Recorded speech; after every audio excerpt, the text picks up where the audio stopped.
Hot off the presses from Attom Data, one of the best places for crunching of foreclosure numbers across the nation, and they're actually based in Southern California. There's a spike in foreclosure activity in May of 2023. All foreclosure filings, when you stack them up, the default notices, auctions, and properties going back to the bank, that is up 14% year over year. Just how big is this spike in foreclosures and just how many people are losing their homes? We're going to put that in perspective in the Southern California Foreclosure Report. Hey there, Christian Walsh, real estate agent with Wire Associates. We have been helping buyers and sellers make the best data-driven decisions in this crazy market. So if you're ready to dive into the notices of default, notices of trustee sale, and REO properties for LA, Riverside, San Diego, San Bernardino, and Ventura counties, hit that like button. And let's get started. And we're working our way backward through the data. We're going to start with real estate owned, which is actually the last step in the foreclosure process. These are the properties that went back to the bank. And here we are looking at the data from the last 4 years, 2020 through 2023, the number of properties that have gone back to the bank in the respective counties. We can see that there's been an increase since 2020. Now, of course, we had the foreclosure moratorium in 2020.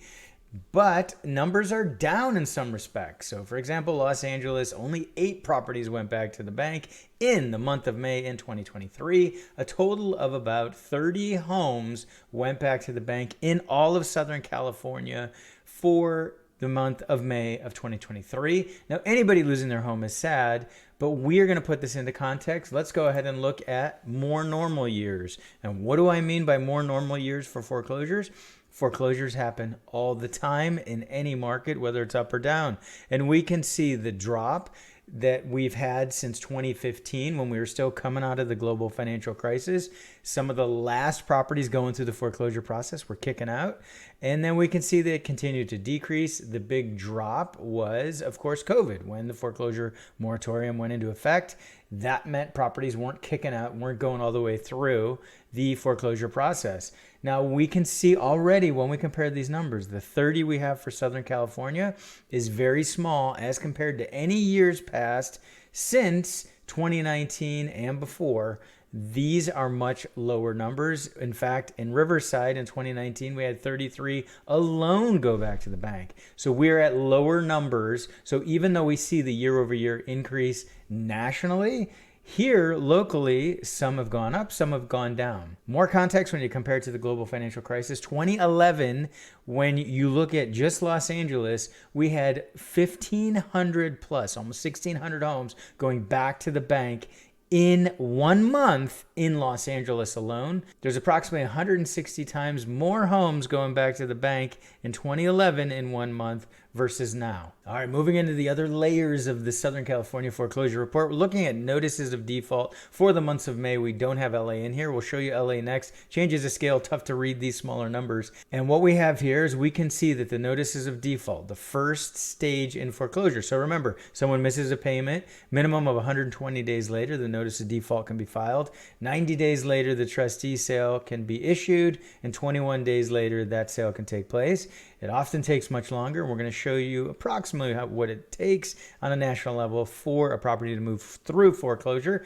And you can see that we are up in some cases as compared to more normal years, but way down from 2015. Again, you can see the effects of the foreclosure moratorium, the slowing down of the foreclosure process. Bringing in Los Angeles, we could see much larger numbers. Now, Los Angeles is one of the few counties where we're seeing a big spike above previous more healthy years.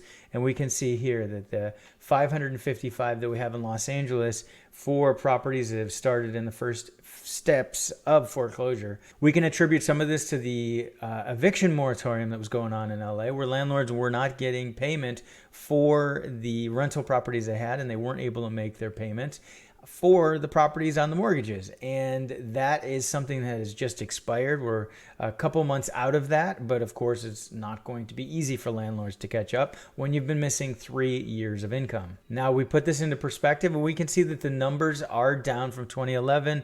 At this point in time, they weren't huge numbers for the notice of default. They were starting to move into the further stages of the foreclosure process. And taking a look at what Attom Data has for foreclosure starts, where they're tracking the whole United States. This is from their April wrap-up of Q1. You can see that the starts are very high. During the peak of the global financial crisis, we had over 500,000, almost 600,000 properties that were entering foreclosure at that point in time in that quarter. And then we see this big drop-off right here. Well, what's this? This is COVID and the foreclosure moratorium. The other thing you can see is on a national level, we are getting closer to a more normal level. This is a more normal level here, and we're getting there. But even on a national level, we're still not at the foreclosure start, more normal level. And that's the first step in the process. The notice of trustee sale, missed payment, 120 days later, then 90 days later, notice of trustee sale can be filed. The sale can be 21 days later. And we can see without LA, the numbers again are down. We see the effects of the foreclosure moratorium in 2020. And then we can see in more normal years that we had more notices of trustee sale being issued. And the notice of trustee sale is the next stage, a later stage in the foreclosure process, and we don't have as many properties that have moved after the foreclosure moratorium into this phase, but we're getting there. We're getting to more normal levels for the notice of trustee sale.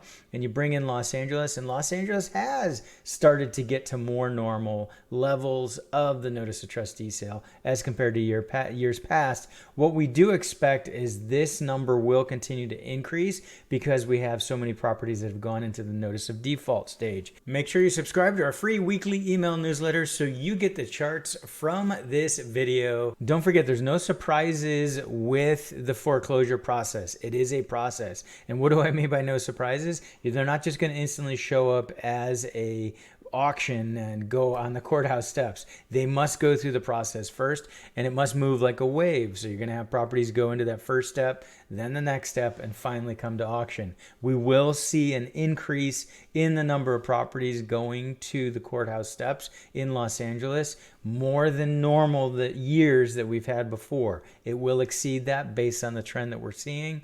The other counties, it's still behind, and they may not get to more normal levels for quite some time. And then if we include 2011, we can see the dramatic numbers of properties that have moved into that next phase and had made their way, as you saw in the REO numbers.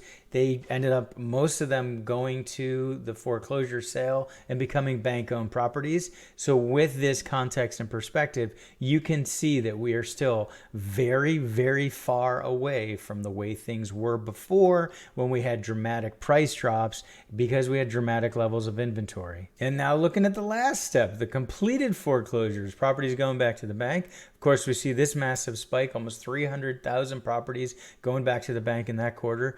And then we see again, COVID, we see this drop in the number of completed foreclosures because we didn't have any going through the process at that point in time. And tougher to draw a straight line for completed foreclosures, but you can see that we are dramatically below those levels. And that's because we still need more properties to enter foreclosure before they're going to kick out at the end, and we're going to get to that point where we have more normal levels of foreclosed properties. As an investor, does it even make sense to track foreclosed properties in Southern California when you have 30 going back to the bank, about one a day in the month of May? The answer is yes. As the notices of default start to go to more normal numbers, or in the case of Los Angeles, exceed more normal numbers, you can attempt as an investor to go ahead and pick up a property in earlier stages of foreclosure. In fact, that's part of why we're seeing such a low number of properties going all the way through the foreclosure process. These people may have equity even though they can't afford to pay their mortgage. That's why it's worthwhile to use foreclosure.com to track the pre-foreclosure process. And then you can also use a link we have below to track properties that have popped out the other side and are now bank owned and are listed. And another great data point is how long on an average national level it takes for foreclosure. And for Q1 in 2023, you're looking at 950 days on average for the foreclosure process. So that is a very long time. And you can see this increase that's happened over time. This does put together the different states. And in some states, it's judicial foreclosure, which means it needs to go in front of a judge. And that can take longer, especially if there are quite a few properties that need to get there. And it also includes non-judicial foreclosure states like the state of California. Doesn't need to go in front of a judge. When you combine those numbers, you get an average for Q1 of 2023 of 950 days for a property to move all the way through the foreclosure process. That's a very long time. What that also means is that for the notice of default, if we start to see an increase in that, it still will be potentially a couple years before that property kicks out the other side. Thanks for tuning in. This has been Christian Walsh, Forever Agent with Wire Associates and Berkshire Hathaway Home Services, and we want to hear from you.